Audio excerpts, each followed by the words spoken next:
ओम श्री परमात्मने नमः। आदरणीय भक्तजनों, सादर प्रणाम।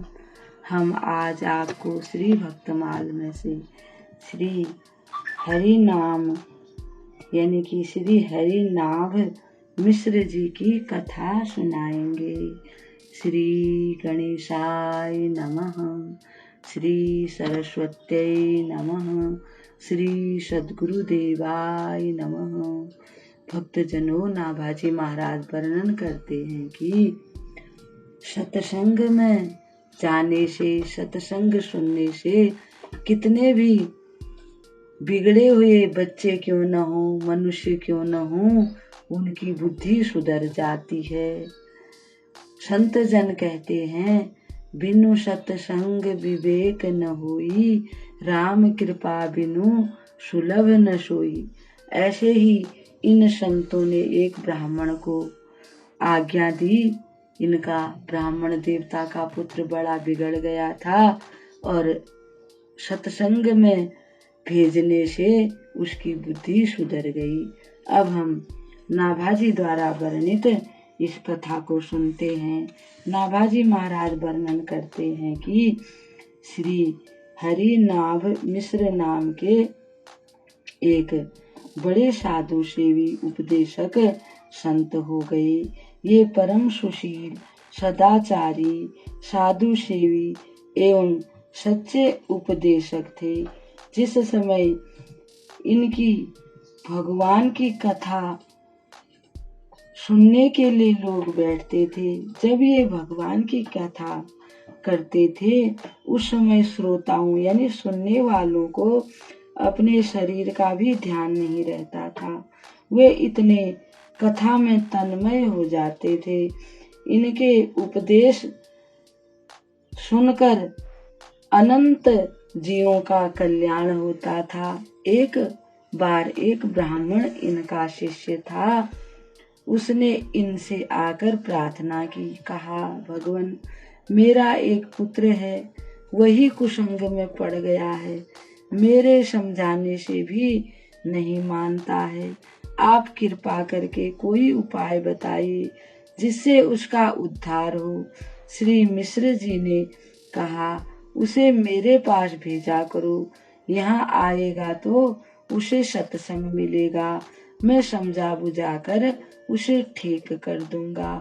ब्राह्मण ने आकर पुत्र से कहा कि पुत्र, तुम गुरु जी के पास नित्य जाया करो, उससे तुम्हारी बुद्धि शुद्ध हो जाएगी। उसने पिताजी की बात न मानकर उनका तिरस्कार किया।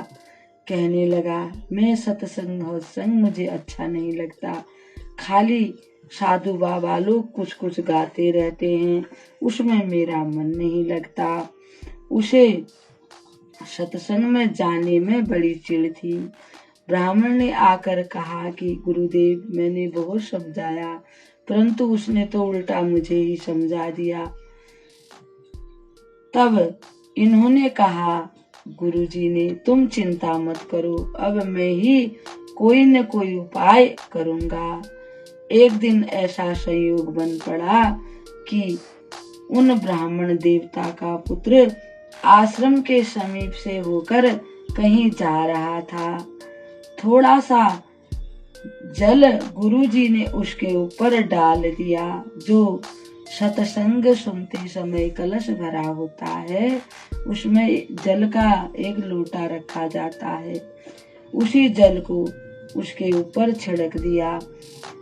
कृपा पूर्ण जल का स्पर्श पाते ही उसके पाप नष्ट हो गए, उसके विचार बदल गए, बुद्धि निर्मल हो गई। अतः फिर वह नित्य सत्संग में आने लगा।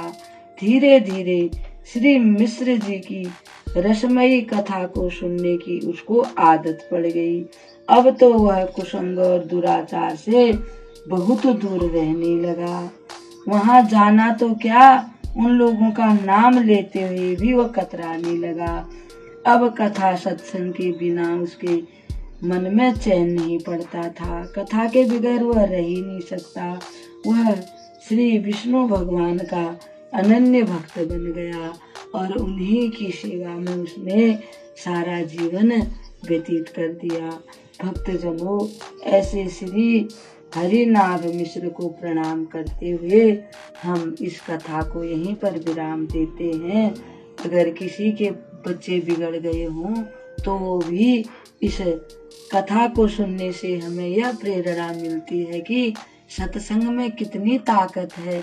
अपने बच्चों को सत्संग की तरफ प्रेरित करना चाहिए और सत्संग सुनने से सबका उद्धार हो जाता है।